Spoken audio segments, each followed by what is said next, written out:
Donc, c'est le corrigé de l'exercice. Alors remarquez qu'il n'est pas utile de mettre les points intermédiaires comme la plupart d'entre vous ont fait. 6, 7, 8, il n'y a que le point 10 qu'on me demande, donc je mets simplement le point intermédiaire. Et sur le graphique, on voit bien que le point est calculé suivant le modèle. Je n'ai pas mis de légende, mais on aurait pu mettre une légende. Alors l'information complémentaire, c'est en fait le suivant. On va travailler avec une échelle logarithmique sur l'axe Y.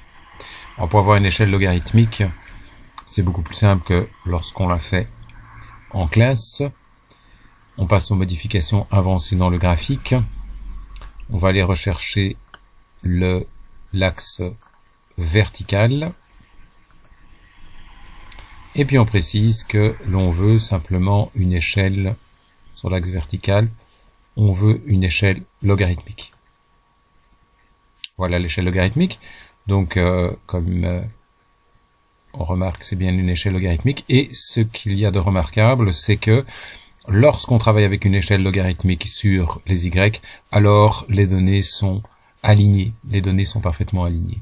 Donc, si on a affaire à un modèle exponentiel, lorsqu'on travaille avec une échelle logarithmique sur les Y, les points doivent être alignés. C'est une deuxième manière de vérifier que le modèle est bien exponentiel.